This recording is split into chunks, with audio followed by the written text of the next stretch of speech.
이제 완전 가을이죠. 이제 이러다가 겨울 올 것 같아요. 곧 9월에 겨울이 온다. 날씨가 정말. 자, 오늘 이제 내적 치유.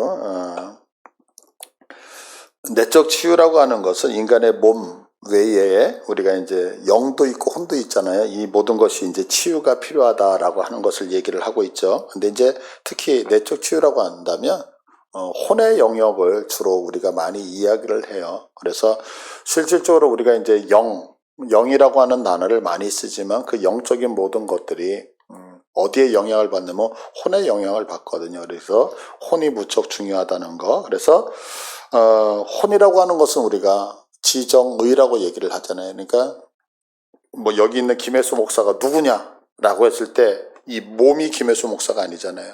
저라고 하는 사람의 사상이자 생각, 그게 혼이거든요. 그러니까 나라고 하는 정체성을 나타내는 게 혼의 영역이죠. 또한 이 혼은 영과 혼에 영향을 줄 수 있잖아요. 그래서 내가 기분이 상해요. 기분이 상하면 내 영도 상하거든요. 내가 혼이 기뻐하면 내 영도 살아나거든요.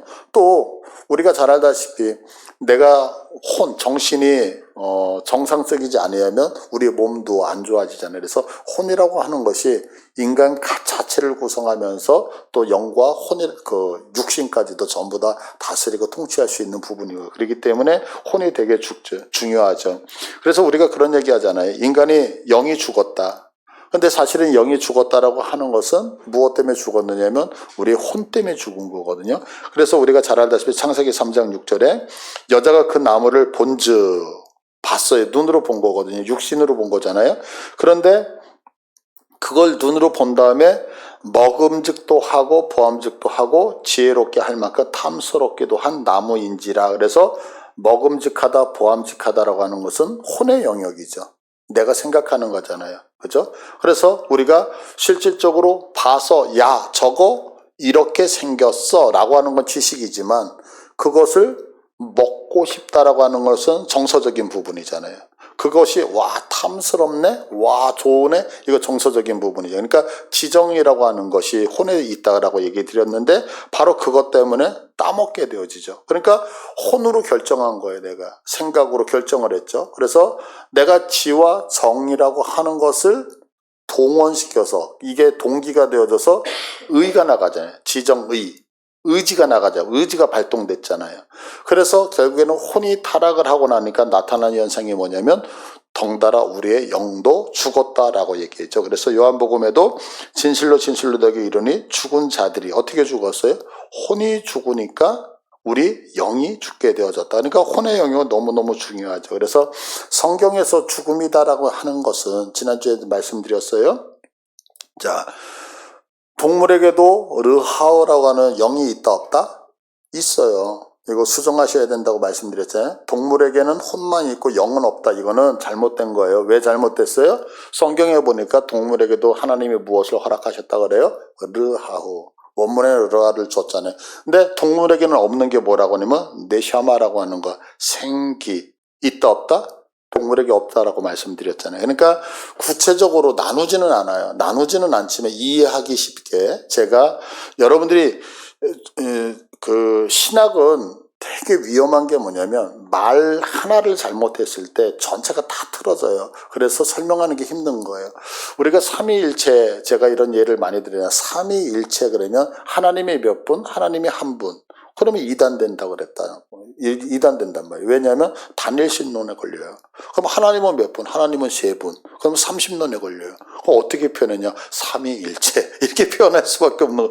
근데 삼위일체를 그렇게 표현하는데 이해를 해야 될 거 아니에요. 그죠? 이해를. 그러니까 이해를 시키기 위해서 어쩔 수 없이 하나님이 몇 분, 하나님은 한 분 이렇게 가는 거예요. 그런데 하나님은 하나라고 하는 데가 하나라는 단어가 아니라 유일하다 이런 뜻이거든요. 그래서 정의를 되게 잘 내리지 아니하면 똑같은 말인데도 아리송해서 뭔가 문제가 돼요. 똑같아요. 지금도 르하우. 지난주에 들으셨던 분은 상관없어요. 근데 르하우가 영이잖아요. 근데 동물에게도 하나님이 무엇을 주셨어요? 르하우를 주셨어요. 그럼 르하우가 뭐예요? 우리가 살아갈 수 있는 생명력을 르하라고 한다 그랬잖아요. 그래서 이것은 사람에게도 있고 동물에게도 있다. 그런데 누구에게만? 사람에게만 그 고의 생기를 부어놓았다. 생기가 네샤마. 이거는 누구에게만 있다? 오직 사람에게만 있다. 자, 그러면 이제 이렇게 얘기를 하는 거죠. 그러면 지난주에 제가 설명을 드렸어요. 사람에게는 구체적으로 얘기할 때 우리의 육, 혼, 르하라고 하는 영, 네샤마라고 하는 생기, 네 가지 이렇게 또 사분법으로 나눈다고요. 그러면 이제 또 문제가 되어지는 거예요. 이해는 그렇게 하지만 그렇게 표현을 못하는 거예요. 어떻게? 사람은 어떻게 구성되어 있다? 사람은 육, 혼, 영으로 구성되어 있다. 근데 이 영이라고 하는 게 분명히 두 개로 나눠지거든요. 이해되시죠? 그러니까 이게 참 어려운 거예요. 그러면 사람이 네 개로 구성돼 아니에요. 그건 그 얘기를 하는 게 아니에요. 그 얘기를 하는 게 아니라 그 영의 기능에서 그 얘기를 하는 거예요. 그래서 네샤마가 기능이 차단된단 말이에요. 그것을 뭐라고 하냐? 생기가 차단되어지고 나니까 하나님이 인간과 교제하기 위해서 네샤마라고 하는 생기를 줘. 그게 타락하잖아요. 그게 하나님과 단절이 되어지니까 우리의 영이라고 하는 르하우가 단절되어졌단 말이에요. 그래서 세상의 사람들과 우리는 영이 있고 세상의 사람은 영이 없느냐? 그게 아니죠. 세상의 사람들 르하우라고 하는 영이 있단 말이에요. 근데 그들과 우리가 뭐가 다르냐? 그들은 르하우라고 하는 영이 있는데 네샤마가 없는 상태, 단절되어져서 그 영이 하나님을 찾아가는 기능이 상실된 상태. 우리는 영이, 르하라고 하는 영이 있는데 네샤마가 하나님의 은혜로 십자가의 대속의 사건으로 생기가 다시 살아났기 때문에 르하와 하나님과 교제할 수 있는 영, 르하우가 있다. 이렇게 얘기를 하는 거예요. 그래서 하나님의 영은 뭐냐면 르하우거든요. 그래서 그 르하우와 우리의 르하우라가 같이 결합하기 위하여 하나님이 특별히 교제하기 위해서 교량 역할로 만들어 주신 것이 뭐냐? 생기라고 하는 네샤마라고 하는 거. 지난주에 이해되셨죠? 자, 지난주에 배웠던 거예요. 그래서 그 결과 이 네샤마가 사라지고 나니까 단절되니까 그것을 뭐라고 한다? 죽음이다라고 얘기한다. 죽음.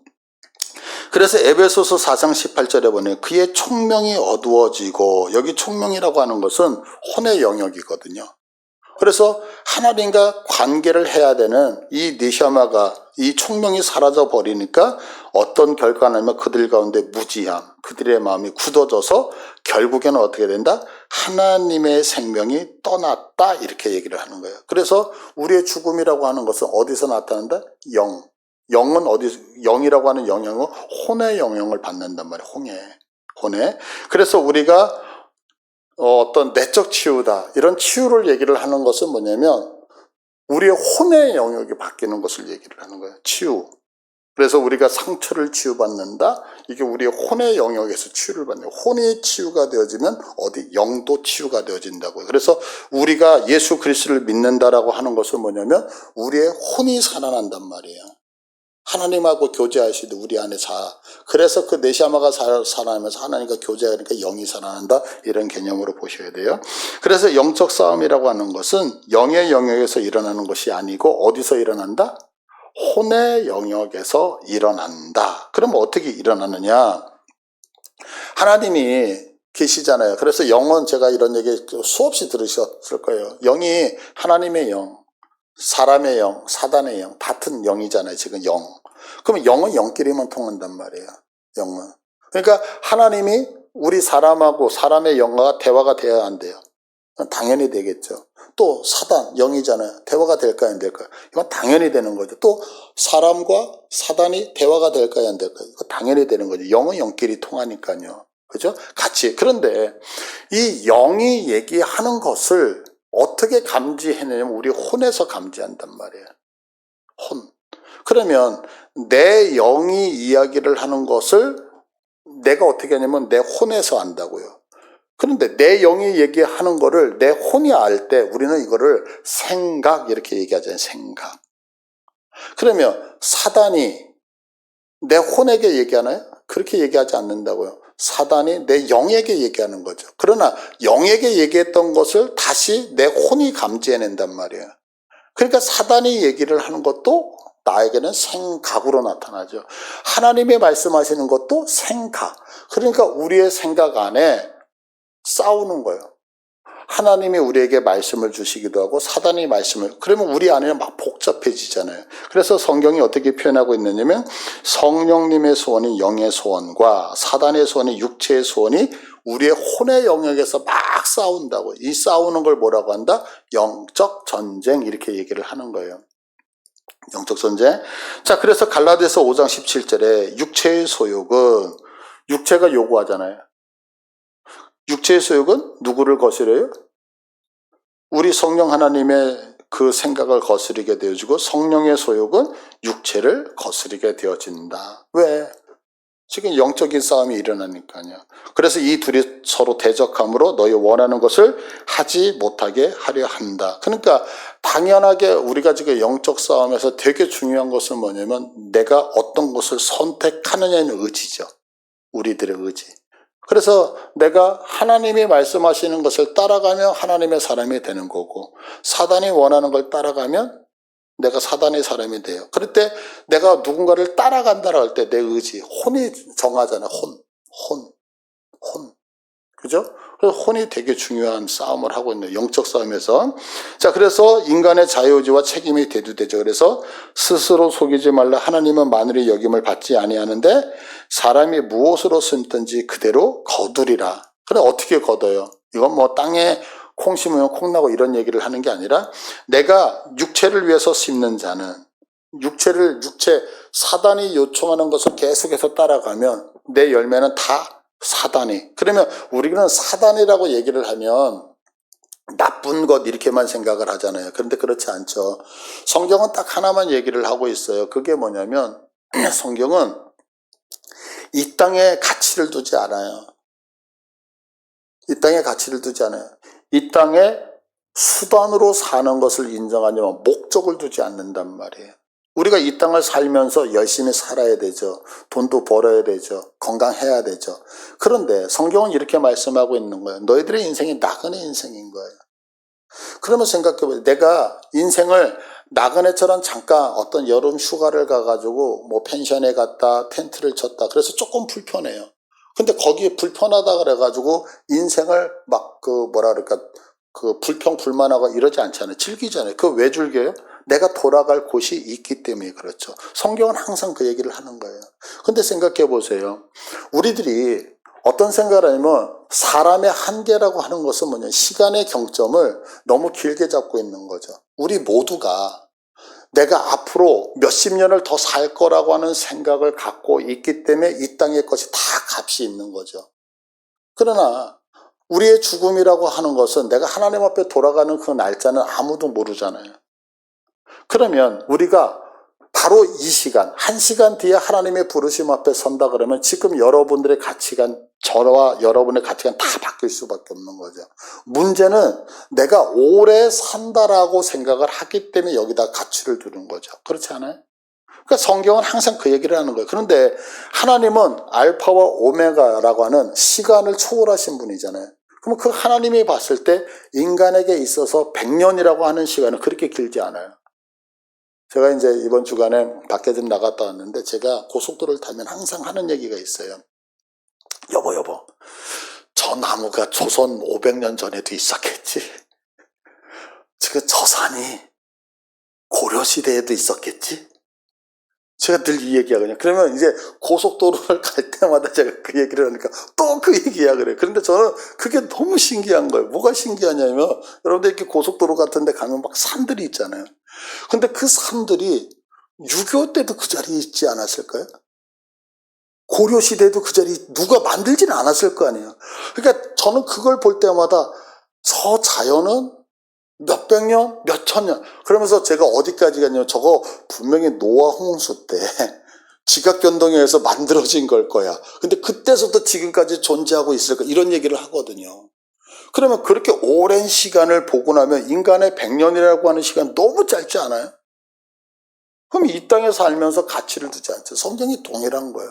하나님의 알파와 오메가의 시간 속에서 계시는데 하나님이 이 땅에서 살아가는 그것들을 목적으로 두지 않는다니까요. 수단으로 두죠. 그러니까 수단으로 두기 때문에 성경은 항상 얘기하는 거예요. 그게 뭐냐면 악하다 선하다고 얘기하는 게 이 땅에 있는 모든 것들은 잠시 잠깐 있는 것. 이것을 다 어떻게 표현해요? 육체의 소욕이다 이렇게 얘기를 하는 거예요. 그러니까 우리가 돈 버는 거, 우리가 건강한 거, 이 땅에서 막 추구하는 거, 그게 다 뭐냐면 육체의 소욕이라고 성경은 얘기를 하는 거거든요. 그러면 육체의 소욕, 사람이 무엇을 심든지 걷는데 육체를 위해서 심는 자는 육체로부터 무엇? 썩어지는 거. 썩어진다는 거 없어지는 거잖아요. 그렇잖아요. 그러니까 우리가 소유한 것도 다 없어진다라고 하는 거죠. 그래서 성령을 위하여 심는 자는 성령부터 영생을 거둔다고 얘기를 하는 거예요. 그래서 우리들의 책임이 너무너무 중요한 거죠. 그러니까 여러분들, 제가 드리고 싶은 거 이거예요. 이 땅에서 누리지 말고 그냥 가난하게 해서 이런 얘기를 드리는 게 아니에요. 누리세요. 마음껏 누려요. 그러나 누림에 있어서 그것을 내일을 위하여, 그러니까 내일이라고 하는 것은 이것만 있으면 내가 인생이 펴질 거라고 생각하는 것은 큰 잘못이라고 하는 거예요. 절대 그렇지 않거든요. 그래서 여러분들이 그 하나님이 주신 물질들을 가지고서 가난하게 살라가 아니라 마음껏 누리면서 즐기실 수 있는 복됨이 있기를 축복을 드려요. 우리 그 명지대 교수님, 그분이 누구죠? 이렇게 혹시 이름이, 요즘은 이름이 기억이 안 나니, 막 머리 이렇게 빠글빠글 파마하신 분 아시나요? 김선도 목사님 둘째 아들. 그 명지대 교수예요. 그분이 그 얘기를 해요. 여러분, 제발 돈 모아가지고 150원짜리 모나미 볼펜 좀 쓰지 말라고. 그 얘기예요. 근데 그분이 무슨 얘기를 하냐면 이런 얘기를 하는 거예요. 하나님이 왜 돈을 주셨는지 아세요? 150원짜리 볼펜만 쓰라고 주신 게 아니라 몇만 원짜리 만년필이라도 쓰라고. 무슨 얘기인지 아시겠어요? 여러분들, 모나미 볼펜이 150원짜리도 있고 몇만 원짜리도 있잖아요. 근데 인생을 살면서 150원짜리 사는 게 아끼는 게 아니라는 거죠. 주신 걸 누리면서 사는 복도 있다는 얘기를 하는 거거든요. 그러니까 여러분들, 미래를 향해서 쌓아둔다. 그거는 내일을 보장받기 위해서잖아요. 그건 아니다라고 성경은 얘기했어요. 자, 그러면 이제 우리가 치유와 회복을 위해서 하나님께서 우리에 주신 것이 있죠. 그게 뭐냐면 첫 번째는 성경이에요. 이거 여러분들 믿으십니까? 여러분, 성경은 왜 읽느냐면 신앙생활을 하기 때문에 읽는 게 아니에요. 성경은 생명이에요. 생명. 우리 인간이 옳고 그름을 알 수 있는 방법은 뭐냐면 생명이거든요. 제가 이제 이렇게 요즘 이렇게 뭐 선교 준비를 하던 뭐를 하던 가끔 가다가 머리가 이제 아파요. 그러면 가끔 가다가 제가 뭐를 하냐면 그 유튜브를 본다 그랬잖아요. 근데 유튜브를 보면 깜짝깜짝 놀래요. 그런데 제가 이런 얘기를 했어요. 며칠 전에. 우리 예수 믿는 사람하고 예수 안 믿는 사람이 이렇게 세계관이 틀릴까? 근데 한번 잘 들어보세요. 그 여러분들 강부자 씨 아시잖아요. 근데 강부자 씨의 쇼츠가 나온 거예요. 그래서 제가 이제 저는 이제 강부자 씨에 대한 뭐 이렇게 나쁜 선입견이나 이런 건 없는 것 같아요. 늘 좋았던 모습만 드라마에서 봤으니까. 그런데 강부자 씨가 이렇게 말씀하시더라고요. 그 남편에 대한 이야기가 나온 거예요.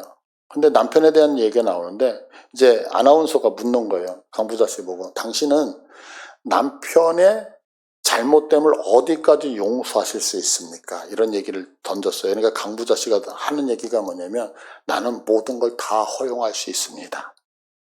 이렇게 얘기를 해요. 그러니까 이제 다시 물어보는 거예요. 그러면 남편이 외도할 때 어디까지 허용이 되겠습니까? 그러니까 집에만 들어오면 허용됩니다. 그러면 어디까지 안 됩니까? 라고 얘기하니까 밖에 나가서 나 외에 다른 자녀를 낳고 들어오지만 않으면 다 허용됩니다. 라고 얘기를 했어요. 여러분들 이거 이해되세요? 제가 그래서 아내보고 그랬어요. 여보, 예수 믿는 사람하고 안 믿는 사람이 이렇게 세계관이 틀려라고 제가 얘기를 했거든요. 근데 그러면 잘 생각해 보세요. 그 사람이 왜 그렇게 생각했을까라고 하는 거예요. 왜 그렇게 했을 것 같으세요? 그게 뭐냐면 한 가지 때문에 그렇죠. 누군가에게 피해만 주지 않으면 모든 게 다 허용된다라고 하는 생각이 알게 모르게 있는 거죠. 그렇지 않아요? 내가 아내와 남편이 부부 생활을 해요. 그런데 내 남편이 밖에 나가서 애를 낳아가지고 그 애를 데리고 들어오면 내가 피해를 보는 거예요.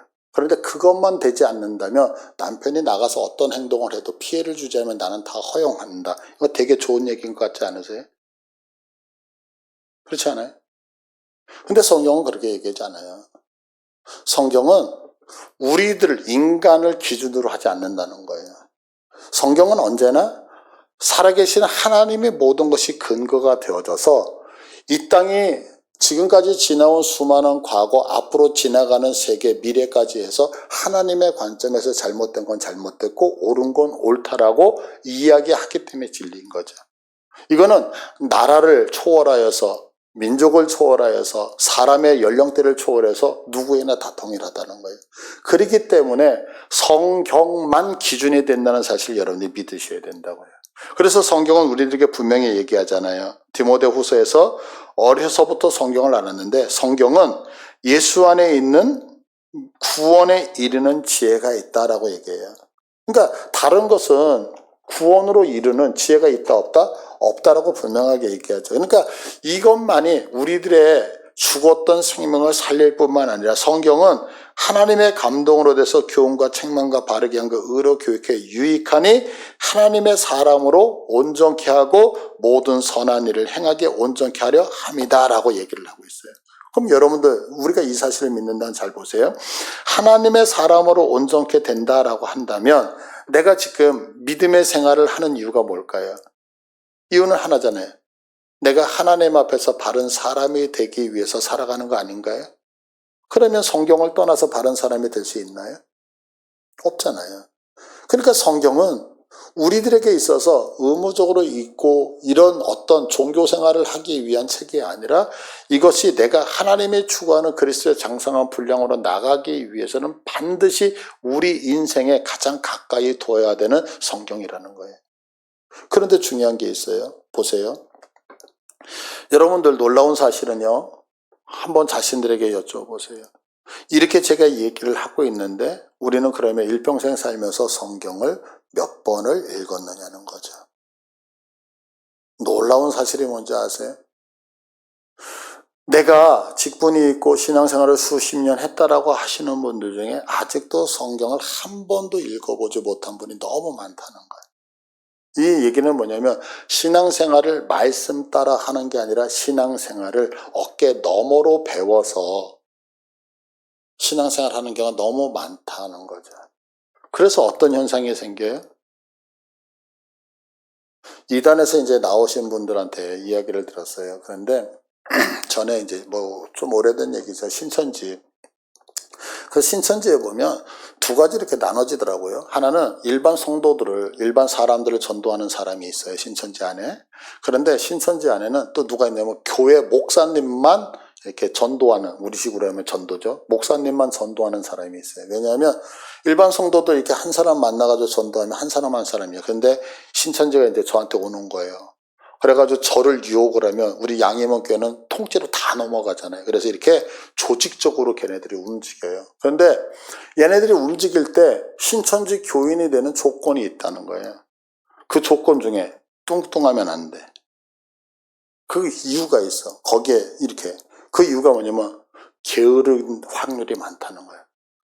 그리고 얘네들이 새 신자를 이렇게 데리고 들어오는 게 아니잖아요. 기존에 있는 성도들을 데리고 오잖아요. 근데 그 성도들을 데리고 올 때 잠 많은 사람은 데리고 오지 마. 전도하지 말라 그래요. 왜냐하면 신천지 교육을 하고서 막 그 교육을 하는데 잠 많은 사람은 늘 지각을 한대. 그러면 여기서 강사가 승질난대. 그래가지고 얘기를 하는 거야. 여기 누구 이렇게 우리 박경준 집사님 있는데 막 꾸벅꾸벅 줘라. 그러면 저 박경준 집사님 전도한 사람 누구냐고. 그래가지고 야단 맞는다는 거야. 왜 저런 사람을 데리고 왔느냐. 그러면 딱 정해져 있대요. 그러면 어떻게 해야 되냐. 각 교회의 여전도 회장이 1순위야. 신천지에서. 그리고 각 교회에서 새벽 기도를 하는 사람이 1순위야. 그 왜 그러냐면 자기네들 포교 생활을 할 때 기독교 안에서 가장 열심히 있는 사람들을 포교를 하는 거예요. 그래서 신천지에 들어가면 권사님, 장로님들이 꽤 있어요. 목사님도 있어 심지어. 왜냐하면 부지런을 떨기 때문에 그래. 게으른 사람은 절대로 신천지 욕먹는다는 거예요. 그분 표현에는 조인트 맞는데 제가 이래봬도 신천지 그 교회를 담당하는 분에게 갈비를 얻어먹은 사람이에요. 제가 그 얘기 안 해드렸나요? 기도를 막 했어요. 주님, 오늘 한 영혼을 만나게 해달라고. 그래가지고 전도를 나간 거야. 노방전도를 나갔는데 한 사람을 만났어요. 만났는데 그분이 그러는 거예요. 제가 오늘 아침에 기도하고 나왔대. 한 목사님, 귀한 목사님을 만나게 해달라고. 그러니까 나는 한 영혼을 만나고 그분은 귀한 목사님을 만나서 딱 맞은 거야. 근데 이제 이분이 볼 일이 있는 거예요. 그러니까 얼마나 간급해요. 그래가지고 그 볼일 볼 때까지 기다렸어요, 밖에서. 그래서 볼일을 다 보고 나왔어요. 그래서 목사님 아직도 기다렸느냐? 아직도 기다렸다. 역시 목사님, 내가 찾던 목사님. 나도 그분을 보고 역시 내가 찾던 성도라고. 그러고 나서 이런 목사님 만나기 어렵다 그러면서 목사님 온 가족을 다 데리고 나오시죠. 식사 대접을.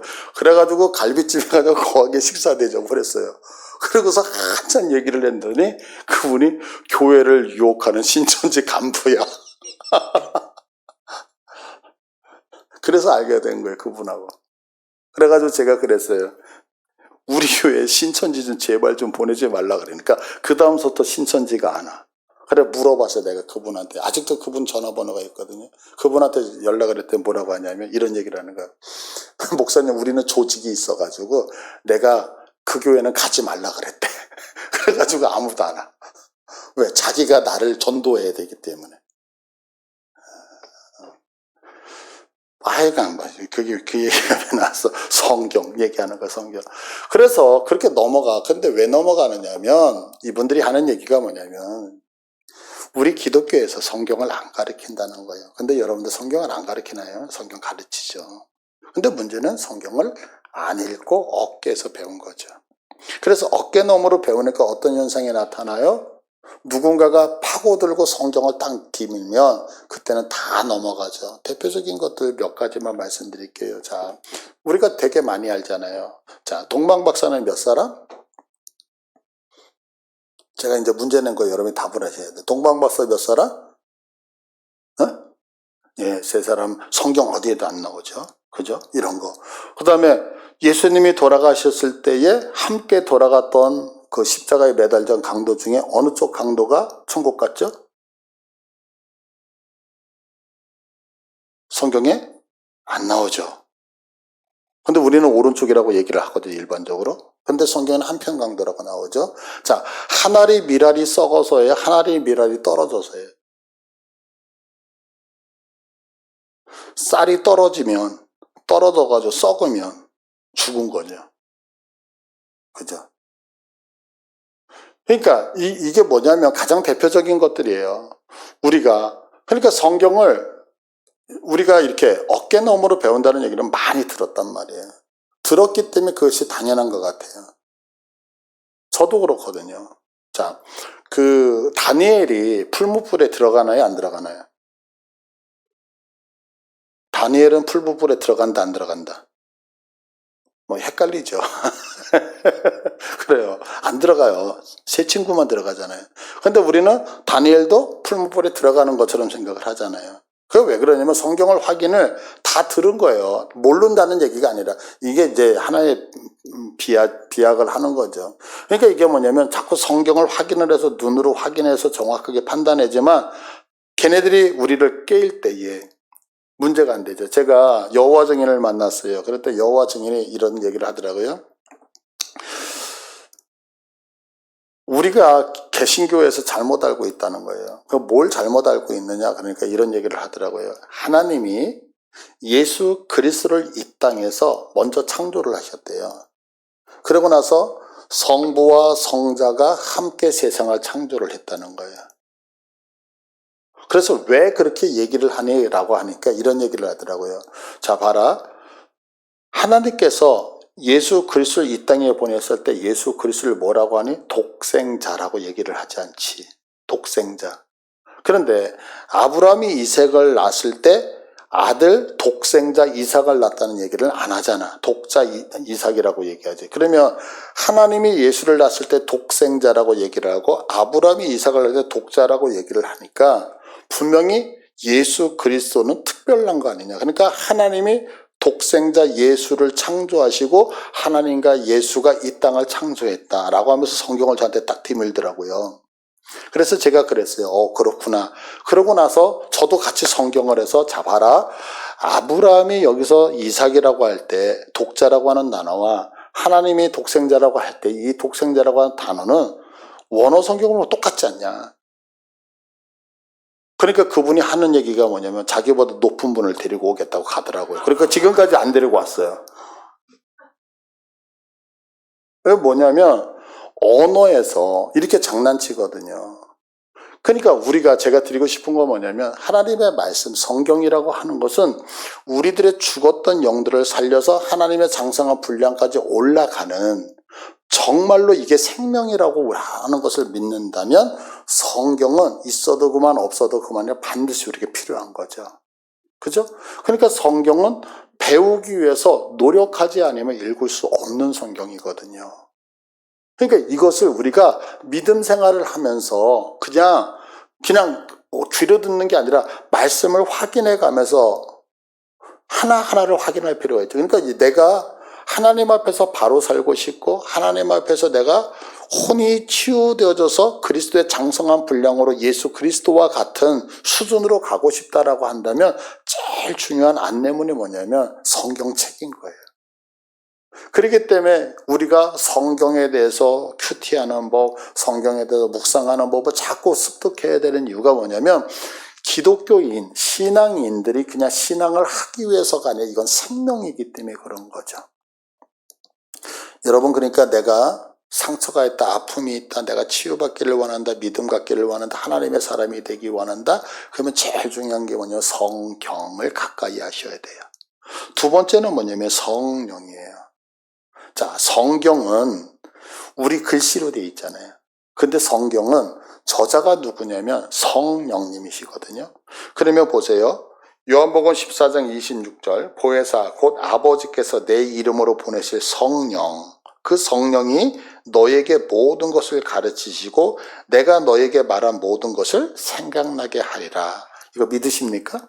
그러니까 성경을 읽을 때 성경은 분명히 학문적으로 뭐 배경도 필요하고 원어도 필요하고 뭣도 필요하고 이렇게 해가지고 우리가 배울 수 있어요. 그러나 그렇다고 해서 모든 걸 깨달을 수 있는 게 아니에요.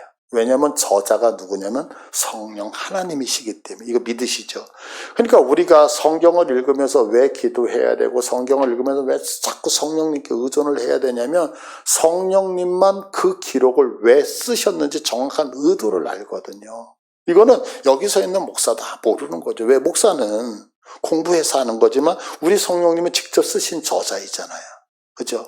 그러니까 우리가 신앙생활하면서 왜 기도해야 되냐, 왜 자꾸 성령님께 간구해야 되느냐 뭐냐면 조금 전에 얘기 드렸잖아요. 성경이 우리의 생명인데 그 생명을 이해하고 납득하기 위해서는 누구의 도움 없이는 성령님의 도움 없이 이거 여러분들 믿으십니까?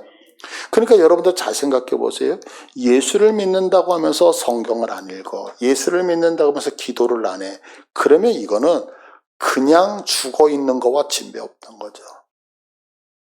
그러니까 왜 기독교에 우리 신앙 안에서 성경을 읽으셔야 됩니다. 왜 기도를 해야 되는 그거는 신앙 생활이 아니라 이건 생명이기 때문에 그래. 생명. 여러분들 밥 안 먹으면 죽잖아요. 근데 예수를 믿고 신앙생활하고 내가 하나님의 장성한 그리스도의 분량까지 가겠습니다 결단하는데 먹지를 않아. 그러면 영양실조에 걸릴 수밖에 없죠. 그러니까 우리들이 애쓰고 수고해야 되는 게 뭐냐면 성경을 읽고 반드시 그 성경을 기록하신 성령님을 의존해야지만 말씀을 깨닫기 시작하거든요. 그러니까 이게 우리의 기본이 되어지기를 축복을 드려요. 그 다음에 또 한 가지는 뭐냐면 치유와 회복을 위해서는 하나님의 일꾼들이죠. 이건 뭐냐면 목회자들인데 참 제가 이 강의를 할 때가 10년 전이었거든요. 이 처음 이게 처녀 강의를 할 때가 10년 전인데 그때는 자신 있게 얘기를 했어요. 우리가 치유를 받기 위해서는 성경이 필요합니다. 성령님이 필요합니다. 목회자가 필요합니다. 이렇게 얘기를 했다고요. 근데 이 세 번째는 오늘 원고를 이렇게 다시 정리하고 수정하고 이러는데 자신이 없는 거예요, 제가. 자신이. 그냥 말씀을 읽을게요. 에베소서 4장 12절. 이는 성도를 온전케 하며 봉사 일을 하게 하며 그리스도의 몸을 세우려 하십니다. 누가? 목회자가. 근데 제 자신도 많이 뒤돌아보게 되더라고요. 과연 나는 여러분을 위해서 사는 건지 나를 위해서 사는 건지. 요즘 목사님들이 진짜 성도를 위해서 사는 건지 자신들의 인생을 위해서 사는 건지. 히브리서는 이렇게 말하잖아요. 너희를 인도하는 자들에게 순종하고 복종하라. 저희는 너희 영혼을 위하여 경성하기를 자기가 회개할 자인 것 같이 한다. 많은 생각을 해보게 됐던 거야. 하나님이 저를 우리 교회 양해문 교회 세우신 것은 뭐냐면 여러분들이 연약하고 여러분들이 믿음이 없고 여러분들이 바쁘기 때문에 어떨 때 주님 앞에 기도하지 못하면 제가 대신해서 그 모든 기도를 채워야 되는데 여러 가지 생각을 하게 됐어요. 죄송한 마음도 있고. 근데 분명한 것은 있어요.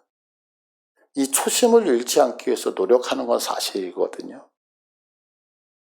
세상에 물들지 않으려고 노력하는 건 사실이에요. 하다가 이런 초심 잃지 않도록 여러분이 위해서 기도해 주셨으면 좋겠어요. 그러니까 우리가 치유되기 위해서는 성경, 성령님 그리고 말씀을 가르치는 자가 있어야 된다는 거죠. 왜냐하면 이 말씀이 나를 치유하기 때문에. 그래서 온전한 치유와 회복이 이루어져서 예수님을 닮게 되면요, 우리도 예수님처럼 성령님과 온전히 하나가 될 수 있는 거죠. 그러니까 여러분들 보세요. 내가 생각이 잘못되잖아요. 생각이 잘못되어지면 어떤 생각을 갖고 있느냐면 생각이 잘못되면 하나님에 대해서 반감을 하게 되어져 있어요. 요즘 여러분들 진짜 나라와 민족 위해서 기도 많이 해야 되거든요. 보세요. 한 가지 예만 들어드릴게요. 제 뒤에 곳간에 양식이 되게 많아요. 근데 이제 여러분들이 열심히 일을 해가지고 이제 곳간에다가 막 쌓아놓는 거예요, 제가. 그런데 이제 먹을 게 없어요. 먹을 게 없으면 사람들이 얘기를 하잖아요. 그 먹을 뒤에 있는 곳간을 풀어달라고. 근데 제가 그거를 안 풀어줘요. 안 풀어주면서 내일을 위해서 점점 쌓아두자고 얘기를 해요. 그러면 다 공감을 하잖아요. 근데 어느 날 제가 누군가에게 여기에 쌓아놓은 것들을 우리 박경주 집사님한테 이렇게 줬어요, 원래. 그런 나머지는 다 배고파하는데 혼자서 배불러 한다고요. 그럼 누가 준 거예요? 내가 줬잖아요. 그런데 박경주 집사님한테 주면서 얘기하는 거 절대로 얘기하면 안 돼. 그건 얘기를 안 하잖아요. 그러면 사람들은 어떻게 생각하냐면 여기 있는 사람들이 박경주 집사님을 향해서 이렇게 얘기하는 거예요. 쟤는 분명히 뭔가 훔쳤을 거야. 아니면 뭐 뒷주머니가 있을 거야. 의심하기 시작한다. 그럼 억울하잖아요. 그럼 막 싸워요. 뭐 가지고 싸워요? 지금 여기 가득 쌓여져 있는 거 이걸 보고 싸우는 게 아니라 이쪽에 있는 걸 가지고 싸우는 거예요. 그러면 보세요. 박경주 집사님은 잘못 있어요, 없어요? 나는 박경주 씨한테 툭 던져주고 뒤로 이렇게 물러나 있어. 근데 여기서는 아수라장이 돼버렸어. 그동안에 나는 여기 쌓아놓은 거 가지고 마음껏 먹어. 이해되시겠어요? 결국에는 백성들을 분열시켜가지고 내가 원하는 거 다 해버리잖아요. 이게 한두 건이 아니거든요, 지금. 진짜 기도 많이 해야 될 때야. 그래서 속으면 안 되는 거예요. 오늘 뉴스 잠깐 보니까 한 평인가요? 한 평인가 어디서 뭐 추석 전에 50만 원씩 준다고 그러더라고요. 그 50만 원씩 준다 그러니까 그 밑에 지금 거제 통영 난리 났잖아요. 그러니까 그 사람들은 한 푼도 못 받는 거예요. 경계선 하나인데.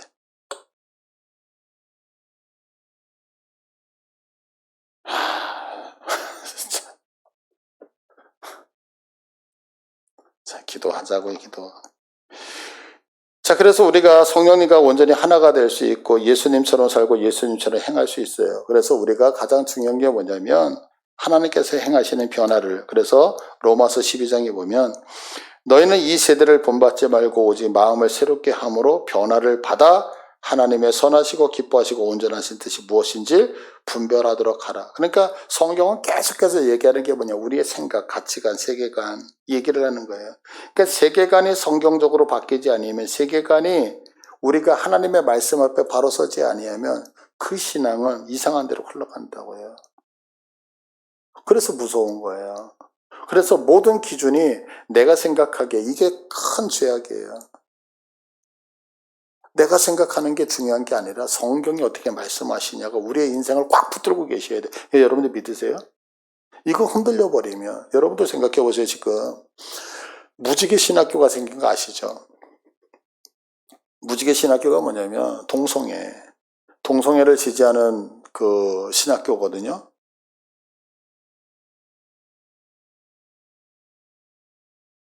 이게 이제 대한민국에서 있는 일이거든요, 지금. 그러면 여러분들, 그분들이 뭐 인권이 됐고 뭐가 됐고 다 좋아요. 뭐 좋은 얘기로 다 가니까요. 좋아요. 인권으로 가자고요. 그러면 이제 목회자들로 다 나온 거예요. 목사 안수 받고 나오는 거예요. 그러면 이제 강단에서 얘기를 하잖아요. 여러분, 사랑은 혐오가 아니라고. 사랑은 혐오가 아니라고. 그러면 이제 사랑이 혐오가 아니잖아요. 그러면 인권을 얘기를 하는 거예요.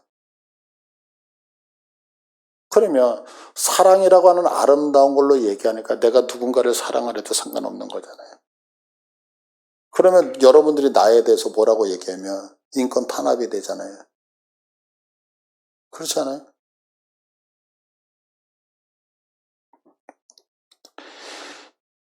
이거 생각 고치셔요. 그래서 이렇게 혼이 중요하기 때문에 사단의 최우선 공격은 뭐냐?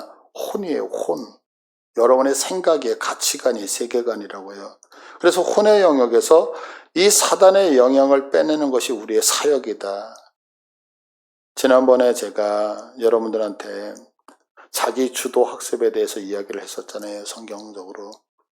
그러니까 이제 저한테 어떤 분이 전화를 해서, 목사님 그러면 애를 패라는 얘기입니까? 그러면서 이제 논리를 쭉 피시더라고요. 근데 여러분들 잘 생각하셔야 돼요. 아이들이 신앙을 찾아간다고 생각하시죠? 제가 속으로 이런 얘기를 했어요. 겉으로는 그러시냐고 그냥 넘어갔지만 속으로 무슨 생각을 하냐면 10년만 기다려보자. 내 말이 맞나 틀리나. 여러분, 이거 착각하지 않으셨으면 좋겠어요. 성경이 바보가 아니거든요. 아이들의 인권이요? 아니요, 그렇지 않아요. 여러분, 그래서 되게 무서운 거예요. 우리들의 가치관과 세계관을 있잖아요. 성경이 아닌 다른 거에다가 두지 않으셨으면 좋겠어요. 하나님의 말씀 앞에 그것이 고리타분한 것 같아도 아니, 고리타분한 게 이게 생명을 지키는 거라니까요. 여러분, 예전에 제가 신학교를 다닐 때 이런 얘기를 했었어요. 유럽의 교회가 다 무너진다고 그랬거든요. 미국의 교회가 무너질 거라 그랬거든요. 근데 한국 교회는 부흥하고 있었어요. 그래서 제가 신학교 다닐 때 교수님들이 이런 얘기 했어요. 너 몇 명 목회할래? 그러면 거기 있는 학생, 신대원들이 다 이런 얘기 했어요. 나 1만 명 목회하고 싶다고. 그게 왜 그랬냐면, 이준표 목사님이라고 반포교회인가요? 이제 별세 신학을 주장하셨던 분이 계세요. 그분이 이런 얘기를 했어요. 그분이 이제 한신이에요. 한국신학대학이에요. 그러니까 기장 측이거든요. 기장 측에 있는데 물어본 거예요. 교수가 너 몇 명 목회하고 싶니? 그러니까 나 1만 명. 왜? 나는 한국에서 제일 큰 교회를 목회하고 싶어. 그래서 이제 입으로 실토를 한 거예요. 그러고 나서 그분이 진짜 1만 명 목회를 하셨거든요. 그러면서 이제 유행처럼 내가 입술로 뱉은 것들은 그대로 이루어져요. 조엘 오스틴 목사님이나 이런 분들이 긍정의 힘 이런 게 많이 나왔잖아요, 그 당시에. 그래서 그 당시에 다 외쳤다고요. 그때에 목사님들이 계속해서 신대원에서 얘기했던 것이 있었어요. 그게 뭐냐면 너희들 그런 부흥신학을 갖고 있으면 전부 다 망한다 이런 얘기를 했었거든요. 그런데 얼마 전에 여러분들 이찬수 목사님이 어느 교회 헌당 예배를 간 거예요. 근데 그 헌당 예배에서 이런 말씀을 하셨어요. 이찬수 목사님 여러분들 아시잖아요. 제자들 교회인가? 근데 이분이 그 헌당 예배에 딱 가가지고 여러분 이 수백억 들여가지고 이렇게 아름다운 예배당 만드셔서 참 수고하셨습니다. 그런데 걱정이 있습니다. 그러면서 하셨던 얘기가 뭐냐면 이게 앞으로 50년 뒤에 술집되지 않도록 여러분 기도하시기를 바랍니다. 근데 여러분 그게 저는 현실로 갖고 왔어요. 먼저 번에 전도사님하고 제가 수요일 날 기도하고 멀리 맛있는 거 먹으러 갔다 그랬잖아요. 그때 어디를 갔었느냐면 저는 그거 교회 이름이 뭐였죠? 왕포교회였나요? 몰라요. 그 교회 예배당이 팔려가지고 카페가 된 교회. 거기를 데리고 갔어요. 왜냐면 저는 여기는 좀 한번 보고 오세요. 갔는데 그 중위층 진짜 벽돌로 아름답게 지었어요. 아름답게 지었는데 중위층에 딱 올라가면 강단이 딱 보여. 그 강단 앞에가 이렇게 테이블이 있어서 거기서 사람들이 강단 거기서 커피를 마시는 거예요. 그래서 지하 3층부터 밑에까지 나무가 쭉 해서 지하 예배당 그쪽으로 내려가면 위에서도 물이 똑똑똑 떨어지면서 거기 이렇게 룸 같은 게 있어요. 그런데 중요한 건 뭐냐면 그 아름다운 교회가 그렇게 해서 팔고 나갔단 말이에요. 그래가지고 거기 카페가 된 거예요. 그런데 그 옆에 가가 건물로 초라하게 교회를 하나를 지었어. 이름이 앞에 세자만 들어가 있어. 새왕포교회인가 뭐 그래요. 그게 뭐냐면 같은 교단이야. 같은 교단인데 이 교회가 팔고 나가니까 거기 성도들 다 뿔뿔이 흩어졌을 거 아니에요. 그러니까 그 교회 옆에다가 가 건물로 너무 초라하게 교회를 져놨어. 그곳이 커피가 7,000원이에요. 근데 그곳에 가서 커피를 못 사 먹겠어. 양심에 찔려서. 왜냐면 거기 딱 들어가면 여기가 강단이었는데 목사니까 다 알잖아요. 여기는 교육관이었는데 뭐였는데 뭐. 근데 그 안에 옛날 구 예배당이 뭘로 바뀌었느냐면 토끼 사육장으로 바뀌었어. 사택이 뭘로 바뀌었느냐면 유리 이렇게 이렇게 아이들 뭐라 그래, 이거 흔들리는 거 모빌. 그래가지고 애들 포토샵 장소로 사택이 바뀌어 있어. 우리나라 술집 되는 거 순간이에요, 여러분. 근데 왜 술집이 되는지 아세요, 교회가? 고가 높대요. 그래가지고 디스코텍 뭐 그거 하는 게 제일 좋대. 교회 예배당이 고가 높아가지고 음악이 빵빵하대. 그래서 유럽에서 가장 비싼 자리가 어디냐면 예배당 강단. 거기서 술 먹는 게 제일 유행이잖아요. 제가 얼마 전에 그거 말씀드렸잖아요. 호주에 있는 교회. 호주 목사님이 한국 교회 목사님한테 예배당을 판매하게 된 거예요. 근데 그 호주 목사님이 한국 교회 목사님한테 물어보더래요. 너 이 교회 왜 사니? 우리 성도가 너무 많아서. 그랬더니 그 목사님이, 호주 목사님이 우리도 한때 이랬었다.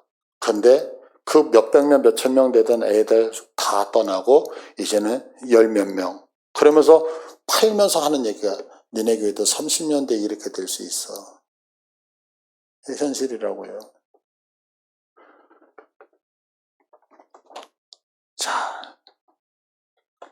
사단은요, 우리의 혼을 완전히 장악을 해요. 이거 되게 조심하셔야 돼요. 그래서 절대로 여러분들 내 생각 가지고서 신앙생활 하면 된다, 안 된다? 안 된다.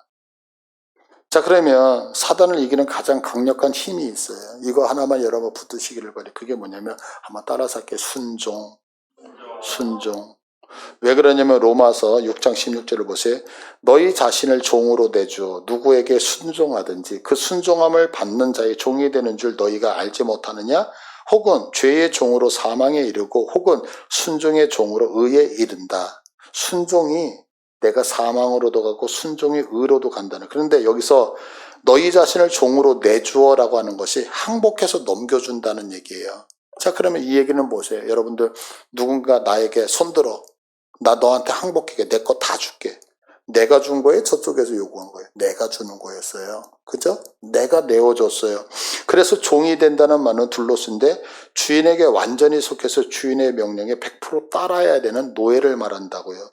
그리고 순종은 슈퍼코에라는 말로 슈퍼는 아래에서 아코는 귀 기울여 듣는다는 거예요.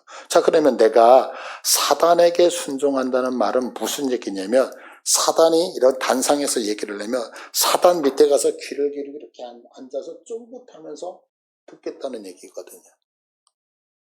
그러면 이거는 그냥 듣는 거예요? 경청해서 듣는 거예요? 그러면 거기서 헤어나오겠어요? 못 나오겠어요? 이게 순종의 뜻이에요. 그럼 거꾸로 내가 하나님 앞에 순종하겠다는 것은 뭐냐면 내가 하나님 앞에 그분 아래에서 귀를 쫑깃하면서 그분 경청하는 거. 자, 그러면 내가 그 말씀을 듣고 그것이 크다 작다를 떠나서 하나님 앞에 순종하면 한 발짝, 두 발짝, 세 발짝 가속이 붙기 시작하잖아요. 그래서 결국에는 내가 작은 순종인 것 같지만 마침내 그 순종이 나를 주님 앞으로 이끌지만 내가 한 발짝 한 발짝 한 발짝 사단에게 사로잡혀서 그에게 순종하기 시작하면 처음에는 미비하지만 언젠가도 제가 말씀드렸잖아요. 가사 가드 아스돗에 조그만한 그들을 약간 명 남겨놨는데 결국에는 그들이 골리앗이 됐고 그들이 삼손을 죽였고 그들이 하나님의 복귀를 빼앗아갔다고. 그러니까 교회에서는 무엇이 제일 중요하냐면 내가 얼마나 똑똑하냐가 아니에요. 하나님의 말씀을 붙들고 그 말씀을 지켜내려고 부탁드릴게요. 여러분, 우리의 영을 치료하고 혼을 치료하는 건 말씀이라 그랬잖아요. 자, 그러면 결단 한번 해보세요. 여러분, 집에 가셔서 내일 아침에도 단 한 절이라도 말씀을 읽고 일어나서 말씀을 행하는 거, 이게 별거 아닌 것 같지만 엄청난 거. 그리고 그 말씀 부여잡고 주님 나 좀 도와달라고 기도 한번 하는 거. 이게 결국에 뭐냐면 하나님의 사람으로 만들어가는 놀라운 역사가 있다는 사실 믿으시길 바라요. 그래서 우리가 외형적인 거 조금 부족해도요, 하나님 앞에 한 발짝 한 발짝 나가서 우리의 가치관이 마지막 때 세상과 싸울 수 있는 복됨이 있기를 간절히 축복을 드립니다. 우리 기도할게요.